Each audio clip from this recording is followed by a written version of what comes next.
Hi guys, welcome back to Carl's channel. Yeah, so today with me is the same guy, Ogola Austin. So we are going to tunaendelea na part 2 of the story he was giving us about how he managed to look for funds to go to university. Yeah, so guys, tutaendelea from where we left for episode 2. The story is long.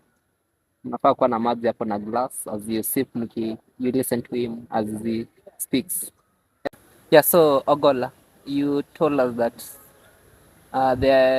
the woman you're working for disappeared like after some maybe 2 to 3 days, and then the guy was claiming for his money came to you. So, will you mind continuing from there? What happened? What transpired from there? Yeah, okay. After that time, Yes. the woman relocated to somewhere in Isili, where she started another hotel, just a kibanda, like that one that we were performing in. Now, when the data came, this woman was not there. And then he claimed that now that the woman has delayed to pay back the money, that amount that was borrowed, he came with a padlock. Do you have an idea how much it was? Or No, I don't have an idea. okay. Yes. But when he came, the guy said that he want to lock, and I had cooked some fish and ugali was locked inside. So what happened? Okay, when I called the woman, when this guy was here, that woman told me that how much, in fact, she asked how much I was having at the moment. Then I told her approximately 650 So that was roughly for 3 days for 3 days. you had worked for. That was the accumulation that was given as cash. There was M-Pesa payment. Oh, okay. And Mark, for these 3 days that she was not reporting, she had not paid me. You understand? Yes. Now, this man was here to collect his debt, I mean. And I wasn't responsible for such debt. The woman said how much I had. She asked how much I had. Then I said I have 650 in cash. Yes. So she requested me to give that money, and the guy was like, I can't pick 206 from that huge amount of money that she owes me. Finally, to cut that story, he had to lock the house, the room, That place. the kibanda. Yes. He locked. I had cooked. Fish was inside, samaki and burger. So I was stranded outside there. So what happened with that food? Si ungekula tu yote.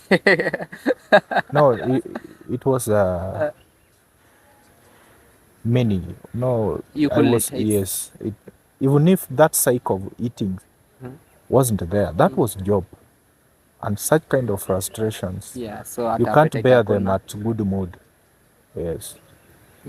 Now, I went to their house. I had no alternative. I could not stay there any longer.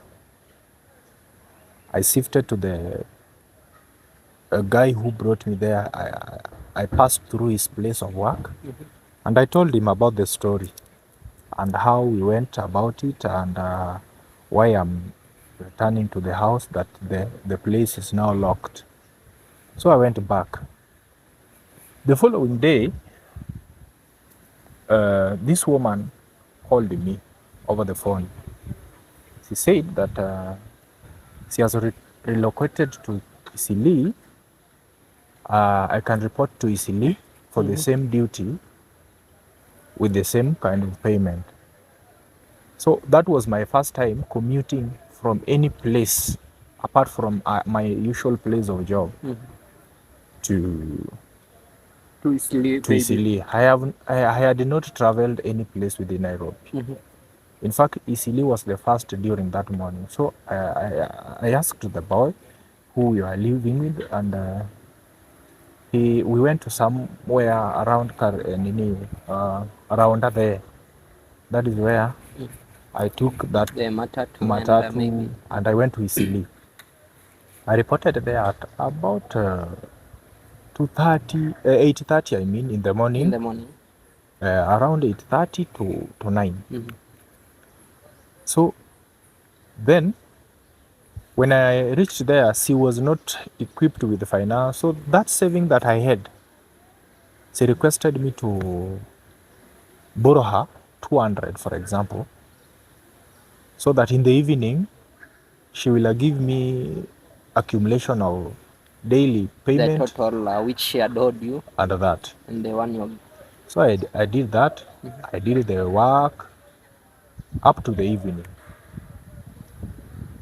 After that day, in fact, I sent to her via M-Pesa 230, for example. When she was paying back what I gave her, she gave me 200. Only? Yes, I had lost 30. So like she... I'm in Nairobi. Nairobi can also teach you a lesson. She gave me 200 bob. 200 bob. My 30 is wasted. She claimed that I reported to work late. She paid me 200. 200. I came to work with my transport, 80 and 50 a piki. She did not refund that. That means for that day, I was paid 70 bob. If you are doing your mathematics correctly.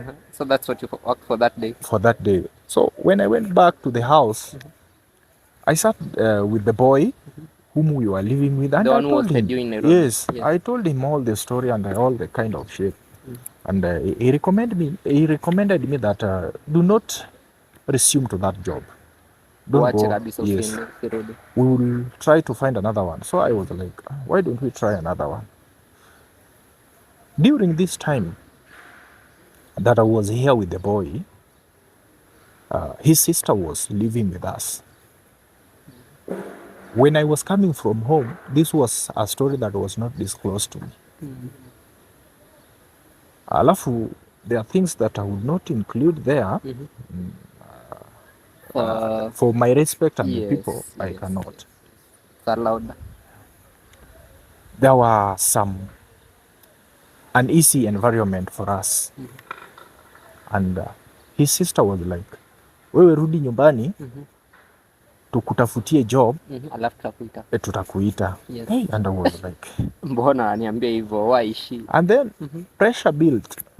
Hivi.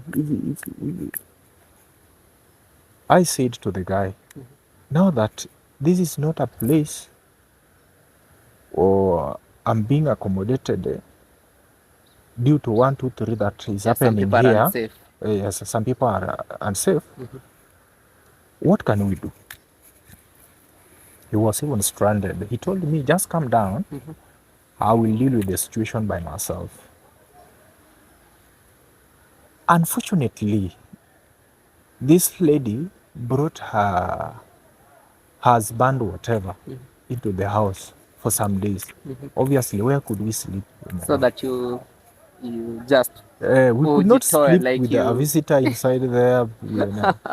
Okay, I'm getting the story now. Nairobi ikakuwa ndogo.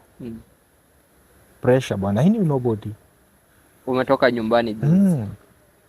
Now something crossed my mind because my uncle I met there and he was usual attendant at that car wash. I had to go there early in the morning for another day to wait for him so that whatever the story that is hot here, I could narrate to him, then we proceed to his place. It was on a Saturday. My friend, I went there around MBILI. I'm waiting for uncle. Umerauka ni kama unaenda job. Yes, I'm waiting for my uncle. Yeah. So, unfortunately, that was not my day. I want to regret that day. What happened? Well, at MBILI, nilikuwa nimejidunga katisho hapo long sleeve na katrao. Na katrao. Yeah. Umetokelezea. So because I'm going to meet my uncle, and my uncle is somebody, Yes. that pride of now, if that is worse for me, things can be Maybe better they can here. be better. Yes. Yeah. So. Saa 2, saa 3 jioni, saa lunch, saa 12, saa 1. Bado unangoja, you still waiting. Uncle has not arrived. Unasimama kidogo, unazunguka, unarudi. Uncle has not arrived. Watu wamekuja kulewa, kukunywa, kulikuwa na kapaba hapo. Uncle, he usually takes beer like Guinness. And he likes playing pool. Yes. So that was the exact point I could be waiting for Yeah, him. you could get him. Unfortunately, that was not my day as I've included. My uncle did not come. Never showed up that day. Saa 5 usiku hajafika. Baridi na una kakitu. Just a t-shirt yenye ulikuwa umevaa. Watu wamelewa, wanachoka, wanaenda saa 7 usiku, saa 9. Bado hajafika. Uncle yuko. Tulibaki na watchman ule mwenye alinijua during my time of frying fish and cooking ugali here. We remained there. Bro, baridi ilikuwa hapo kwanza. Extremely cold. And then all the population of mosquito in Nairobi. Zile watembelea. They came to squander my blood. Blood fresh. Yes. Niliumwa na mosquito hivi kwa vidole, mguu hivi. All places that were uncovered by any clothes or whatever. When I went back to the house in that morning, I branched to that boy's place of work. When that boy, the first time he set his eyes on me, he did not talk for 30 seconds. Then he asked me, "Where did you sleep?" I told him I went to wait for uncle for some time. Unfortunately, he did not come yesterday. Mark, you know, this happened after we had been removed from that house. We went to sleep with a friend of this boy. And that friend also was like, we are giving him burden na tuko na nyumba. Na mko na nyumba. Na yeye pia hawezi leta hata hata kuleta mtu hawezi leta na peace. Hivyo. Hawezi leta dem. So tulimfinya. So I was trying to find solutions. Pressure built up more than it was. At a point that I was to be given fare so that I return home. Back home. Yes, I return home. I called my mom, as I usually do, but I did not tell her anything. All this story from the beginning, nobody knows from home. Nobody. Yes. I did not share with anybody. When I called my mom, I requested for a number of my cousin who lives in Eldoret, but the other cousin was in Cooperative University. Hiyo side ya Karen. Yeah, Karen hapa. So I was trying to find his contact through the other cousin. Yes, mwenye hapo Eldoret, so you connect through them. Yes. So when my mom gave me number ya huyu mwenye yako Karen, the Eldoret, that is when I found the contact for this other guy who studies at Cooperative University. So I called and I told my cousin, you know what, bro? Such a thing are happening, nigga. What's wrong in Nairobi? Nairobi, people wanakujua ukiwa nyumbani bwana. This thing that I have ever been hearing every here now, today is on me bwana. What do you suggest I can do now that you're living there? I do not need any special treatment as your cousin. Even if mnapitia nini huko, just let me come. Juu wewe unaenda shule, mi nitabaki hapo kwa nyumba na sitakaa. Nikianza kujua place, nitajaribu kutafuta jua kali. He told me, you come. Kama ni kukufa, we will die with you. You are my brother. I went and gave that boy information that I'm relocating to Karen My cousin is a student at comparative university, so he has accepted to accommodate me for that time. Oh, remember these goodies that I came with from home, we had not spent on them, or we had not consumed them. Oh, everything. Yeah. So, It is only omena that we ate.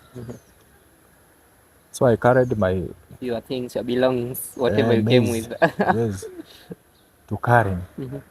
So when this boy was escorting me to the bus station to town, CBD, so that I can find another bus that connects me to Karen, he told me that whenever you reach CBD of Nairobi, that will be the last stop of this bus. Ushuke na utafute gari inaitwa Naboka Sacco. Naboka Sacco. I have the correct name because it is, and later I used it.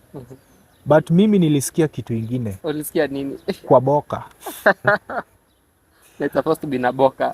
Naboka Sacco. Mimi nilisikia na kwa boka. Or I just misunderstood the bus. Mimi kwa sababu huko hiyo ndo lazima nipande na Naboka.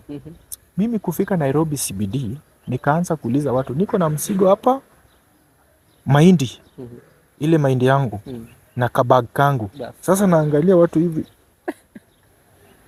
Naweza pata kwa boka wapi? Hakuna mtu anajua. Naweza pata kwa boka wapi? Kwa boka inaenda wapi? Karen, hakuna gari inaenda kwa boka, na Karen inaitwa kwa boka. Nairobi. I found some good hut around bus station there. In fact, niliona kama hapo pia nilikuja nikauliza nikaambiwa niende chini. Uende chini. So nikarudishwa tena. Yes, kwa sababu nilikuwa natafuta kitu haiko. Yenye iko. And nobody could connect that. I'm searching for Naboka Sacco. One good heart asked me, where are you going? I'm going to Karen Cooperative University, hapo kwa gate.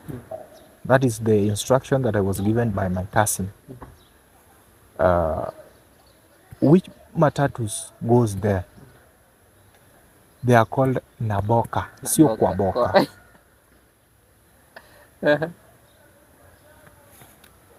Fortunately, I was relieved, a big breath, now that I was in Naboka Sacco, heading to Karen. 80 bob. I went there like in the evening of around saa 11 hivyo.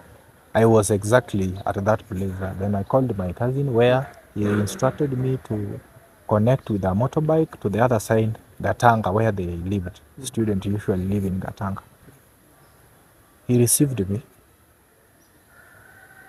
And I told him what happened on the way and whatever. Little did I know that I was like some small salvation to these guys. Comrades wako na njaa. Wanateseka. Bro, if there was unga, flour in that house, then it was that which I came with. Yes. Even that little strong tea, black. Ni ngumu. Ile yenye kukaribisha mgeni. I didn't see it. In Nairobi. In Nairobi. And as students. Yes. So when after the reception, we had to isolate ourselves from the rest so that we could story like somebody and his brother, of which we did perfectly, and we stipulated everything. We planned on how things will be now that I'm here, because he could not find that time to story every now and then because of the other friends. Still he has people to attend to. So we had to plan. Now that we are people who are good to each other. Life was tough here. Not as I expected. I remember one time after I had stayed here for a period of 2 weeks. Ile unga iliisha. Juu tulikuwa tunakula tukiwa wengi. So there is this kind of sukuma wiki mtu upanda Kiwa unatembea pale kwa estate tao, utaona watu wamepanda kwa gunia and they are very tall. Yes. So somewhere near the latrine, mtu aliyekanga kashamba ya sukuma wiki, they were very tall hivi. Na ile flour ilibaki kidogo, unga kwa ugali. Bro, ilifika siku zingine mbili. I must remember. I must remember actually. Siku mbili zimebaki. Tulienda kwa sababu it was raining. So the leaves were coming up again. Zilikuwa zina regrowing. Hizo ndo tulichuna. Tukakaanga na mafuta, chumvi, alafu tukakunywa na uji. Siku ngapi? Mbili. Hiyo ni after tumelala njaa. Hakuna do. Sisi tulikula sukuma wiki na porridge ya ile unga ilibaki kidogo. To extend those 2 days. Then ukiwa Karen, mjengo, ukitafuta mjengo mahali watu wanajenga, they usually enclose places of work so that those who are not picked for that casualty, you are sent away from that site. You can't roam around there. Tulitembea Karen kwote kutafuta jua kali. And we never found any. Then during that time, that is when the Chinese were constructing that road that connects Ngong and the other side. Yes, for whatever eastern. I don't know its name. Okay, anyway. fine, whatever. It is penetrating within the Ngong forest. Ukienda hiyo side ya rail SGR imepita that side hivyo hadi mahali kuna zile windmills. Where that place? Ngong, kwenda huko ndani. Ukipita Ngong ndo utaona hizo ma windmills. Ngong forest. So those Chinese were constructing that road. Kuna siku tulisema after kutafuta job hivyo saa 12 asubuhi tukaanza kufuata barabara tukidhani ni karibu, so that tuone mahali au ma Chinese wameweka place yao, site ya kuemploy watu. Tulitembea hadi saa 5 mchana huko hadi hiyo windmill ulikuwa unageukia unaangalia iko mbali na tuko na njaa. Amoni mali mnaenda ama na kuna vumbi huko Ngong forest. Tukiwa wawili tumecross. Sometimes at the middle of the forest you can find somebody's footprint zinaingia ndani. Unashangaa huyu mtu anaenda wapi? These patches of these wild animals, if you could know some kind of hyena patches or what, you could find them across those paths. So you are like, sasa hizi vitu zikitupata, or somebody just come from nowhere and does his things, it could be a misery. Then when we reached that place, Chinese, we went up to there. We trekked. Then they told us, give us your contacts so that when we will be employing casuals, we'll come. Hatukuwa na CV, hatukuwa na nothing. Tulikuwa tunataka casualty kwa sababu it does not require any CV. Yes. Kazi ya mkono in so short. That would be very easy for us. Hata kubeba ile bandera hivi wakimwaga mchanga, that was just okay with us. Unfortunately tuliambiwa acheni namba mrudi tutawapigia. They haven't called up today.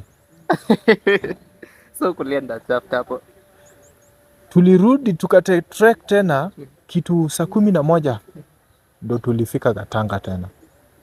Njaa kibao kuliko ile yenye mlitoka naye. Mdomo imeparara, imekauka. You are sweating, hakuna maji. And I was like, Jesus Christ of Nazareth. And then if you look at my fingers here somewhere, these two patches here. Yes. One day after that job, hunting that job, the following day, we went somewhere again in Karen. There people were being picked for jua kali, UJI. So sisi tukaraukia tukaenda and we were not lucky again, we didn't find one. Na tulikuwa tumetembea kwote for that day, kulikuwa kunanyesha, ikifika lunch time hivi mvua ikarudi, jua ikatokea. Sasa tukatembea tukirudi na nilirudi solo juu ule mwenye tulienda na yeye alikuwa anajuana na mafundi wengine. Sasa fundi alimchukua kama mtu wa mko. Sasa ukabaki. I didn't have one. Hauna mtu mwenye actually. Yes. Mimi nikarudi mguu. I just traced the path that we went tukitafuta. So I traced that path. Kurudi nimechoka and in fact